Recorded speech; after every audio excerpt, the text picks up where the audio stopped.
Hello guys, ಶ್ರೀದಿಶ್ ಫುಡ್ಗೆ ಮತ್ತೆ ಸ್ವಾಗತ. ಇವತ್ತು ನಾನು ಚಿಕನ್ ಲಿವರ್ ಚಿಲ್ಲಿ ಮಾಡ್ತಿದ್ದೇನೆ. ಅಂದರೆ ಚಿಕನ್ ಲಿವರ್ ಹಾಗೆಯೇ ಗುಂಡಿಗೆಕಾಯಿ ಅಂದರೆ ಗೆಂಡೆ ಲಿವರ್ ಚಿಲ್ಲಿ ಅಂತಲೂ ಹೇಳ್ತಾರೆ ಇದಕ್ಕೆ. ಇದನ್ನು ಆಲ್ರೆಡಿ ನಮ್ಮ ಸಬ್ಸ್ಕ್ರೈಬರ್ಸು ತುಂಬ ಜನ ಆಲ್ರೆಡಿ ಕಮೆಂಟ್ ಮಾಡಿ ಕೇಳ್ತಿದ್ರು, ಸರ್ ಲಿವರ್ ಚಿಲ್ಲಿ ಮಾಡಿ ಅಂತೇಳಿ. ಸೊ ಅದಕ್ಕೋಸ್ಕರ ಒಂದು 10ರಿಂದ 15 ನಿಮಿಷದಲ್ಲಿ ಸಿಂಪಲ್ ಆಗಿ ರೆಡಿ ಮಾಡ್ಕೊಳ್ಳುವಂಥ ಗೆಂಡೆ ಲಿವರ್ ಚಿಲ್ಲಿನ ನಾನು ರೆಡಿ ಮಾಡ್ತಿದ್ದೇನೆ ಇವತ್ತು. ಇದಕ್ಕೆ ಬೇಕಾಗುವ ಮೈನ್ ಐಟಮ್ ಅಂದರೆ ಗುಂಡಿಗೆಕಾಯಿ ಅಂದರೆ ಗೆಂಡೆ ಅಂತಲೇ ಹೇಳ್ತೇನೆ ನಾನು. ಗೆಂಡೆ ಹಾಗೆಯೇ ಲಿವರ್. ಇದರಲ್ಲಿ ಒಂದು 700 ಗ್ರಾಮ್ ಅಷ್ಟು ಲಿವರ್ನ ತೊಗೊಂಡಿದ್ದೇನೆ, ಹಾಗೆ ಒಂದು 300 ಗ್ರಾಮ್ ಅಷ್ಟು ಗೆಂಡೆನ ತೊಗೊಂಡಿದ್ದೇನೆ.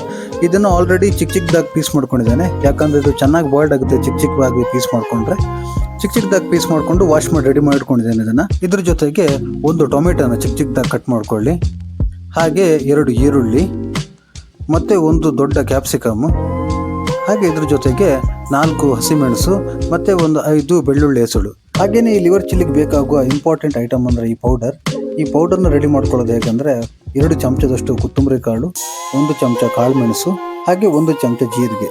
ಇದೆಲ್ಲದನ್ನ ಒಂದು ಜಾರ್ಗೆ ಹಾಕ್ಕೊಂಡು ಒಂದ್ಸಲ ಗ್ರೈಂಡ್ ಮಾಡಿಕೊಂಡ್ರೆ ಲಿವರ್ ಚಿಲ್ಲಿಗೆ ಬೇಕಾಗುವಂಥ ಮೇನ್ ಪೌಡರ್ ಇಲ್ಲ ಮಸಾಲ ರೆಡಿ ಆಗುತ್ತೆ. ಈ ಮಸಾಲ ರೆಡಿ ಮಾಡಿ ಸೈಡಲ್ಲಿ ಇಟ್ಕೊಳ್ಳಿ. ಇದಾದಮೇಲೆ ಒಂದು ಪಾತ್ರನ ಗ್ಯಾಸ್ ಮೇಲೆ ಇಟ್ಕೊಂಡು ಒಂದು 2ರಿಂದ 3 ಸ್ಪೂನಷ್ಟು ಎಣ್ಣೆನ ಹಾಕಿ 1 ಚಮಚದಷ್ಟು ಸಾಸಿವೆನ ಹಾಕಿ ಅದಕ್ಕೆ.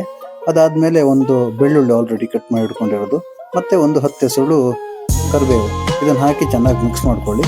ಮಿಕ್ಸ್ ಮಾಡ್ಕೊಂಡು ಆದಮೇಲೆ ಆಲ್ರೆಡಿ ಕಟ್ ಮಾಡಿ ಇಟ್ಕೊಂಡಿರೋ ಈರುಳ್ಳಿನ ಹಾಕಿ, ಈರುಳ್ಳಿ ಒಂದು ಬ್ರೌನ್ ಕಲರ್ ಬರೋವರೆಗೂ ಚೆನ್ನಾಗಿ ಕುಕ್ ಮಾಡ್ಕೊಳ್ಳಿ. ಅದನ್ನು ಈರುಳ್ಳಿ ಕುಕ್ ಆಗಾದ್ಮೇಲೆ ಅದಕ್ಕೆ ಆಲ್ರೆಡಿ ಕಟ್ ಮಾಡಿ ಇಟ್ಕೊಂಡಿರೋ ಹಸಿಮೆಣಸನ್ನು ಹಾಕಿ ಒಂದ್ಸಲ ಚೆನ್ನಾಗಿ ಮಿಕ್ಸ್ ಮಾಡ್ಕೊಳ್ಳಿ. ಎಲ್ಲವನ್ನು ಮಿಕ್ಸ್ ಮಾಡ್ಕೊಂಡಾದ್ಮೇಲೆ ಆಲ್ರೆಡಿ ಕಟ್ ಮಾಡಿ ಇಟ್ಕೊಂಡಿರೋ ಟೊಮೆಟೊ ಹಾಗೆಯೇ ಕ್ಯಾಪ್ಸಿಕಮ್ ಇದೆರಡನ್ನೂ ಹಾಕಿ ಚೆನ್ನಾಗಿ ಒಂದ್ಸಲ ಮಿಕ್ಸ್ ಮಾಡಿಕೊಂಡು 1 ಸ್ಪೂನಷ್ಟು ಶುಂಠಿ ಬೆಳ್ಳುಳ್ಳಿ ಪೇಸ್ಟ್ ಹಾಗೆ ರುಚಿಗೆ ತಕ್ಕಷ್ಟು ಉಪ್ಪನ್ನು ಹಾಕಿ ಒಂದ್ಸಲ ಮಿಕ್ಸ್ ಮಾಡಿಬಿಡಿ. ಅದನ್ನು ಮಿಕ್ಸ್ ಆದಮೇಲೆ ಆಲ್ರೆಡಿ ಕಟ್ ಮಾಡಿ ಇಟ್ಕೊಂಡಿರೋ ಗುಂಡಿಗೆಕಾಯಿ ಅಂದರೆ ಗೆಂಡೆ ಇದನ್ನು ಅದಕ್ಕೆ ಹಾಕ್ಕೊಂಡು 1 ಗ್ಲಾಸಷ್ಟು ನೀರನ್ನು ಹಾಕಿ ಒಂದು ಸ್ವಲ್ಪ ಅರಿಶಿಣದ ಪುಡಿ, ಒಂದು ಅರ್ಧ ಸ್ಪೂನಷ್ಟು ಅರಿಶಿಣದ ಪುಡಿ ಹಾಕಿ ಚೆನ್ನಾಗಿ ಮಿಕ್ಸ್ ಮಾಡ್ಕೊಳ್ಳಿ. ಅದನ್ನು ಮಿಕ್ಸ್ ಮಾಡ್ಕೊಂಡಾದ್ಮೇಲೆ ಫಸ್ಟಿಗೆ ನೀವು ಗುಂಡಿಗೆಕಾಯಿ ಮಾತ್ರ ಹಾಕ್ಕೊಂಡು ಬಾಯ್ಲ್ಡ್ ಮಾಡ್ಕೋಬೇಕು, ಯಾಕಂದರೆ ಗುಂಡಿಗೆಕಾಯಿ ಬಾಯ್ಲ್ಡ್ ಆಗೋಕ್ಕೆ ಸ್ವಲ್ಪ ಜಾಸ್ತಿ ಟೈಮ್ ತೊಗೊಳುತ್ತೆ.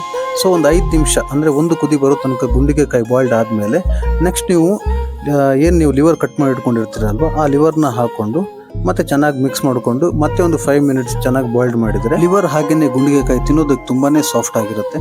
ಸೊ ನೀವು ಮಾಡುವಾಗೂ ಸೇಮ್ ಇದೇ ಥರನೇ ಮಾಡ್ಕೊಳ್ಳಿ.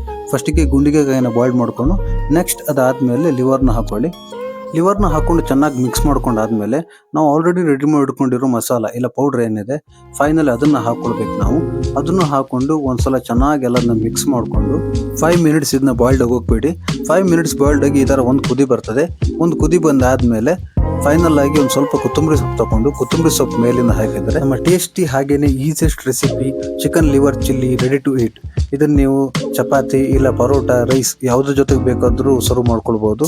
ಇದು ಪರೋಟ ಹಾಗೆಯೇ ವೈಟ್ ರೈಸ್ ಜೊತೆಗೆ ಕಾಂಬಿನೇಷನ್ ಅಂತೂ ಸೂಪರ್ ಆಗಿರುತ್ತೆ ಇದು. ಹಾಗೆಯೇ ನೀವಿನ್ನೂ ನಮ್ಮ ಚಾನಲ್ಗೆ ಸಬ್ಸ್ಕ್ರೈಬ್ ಆಗಿಲ್ಲ ಅಂತಿದ್ರೆ ಸಬ್ಸ್ಕ್ರೈಬ್ ಮಾಡಿ ಗಾಯ್ಸ್. ನಿಮ್ಮ ಒಂದು ಸಬ್ಸ್ಕ್ರೈಬ್ ಅನ್ನೋಂಥದ್ದು ನಮಗೆ ತುಂಬಾ ಮೋಟಿವೇಶನ್ ಕೊಡುತ್ತೆ. ಹಾಗೆ ಲೈಕ್ ಮಾಡಿ, ಶೇರ್ ಮಾಡಿ, ಕಮೆಂಟ್ ಮಾಡಿ ಗಾಯ್ಸ್. Thank you.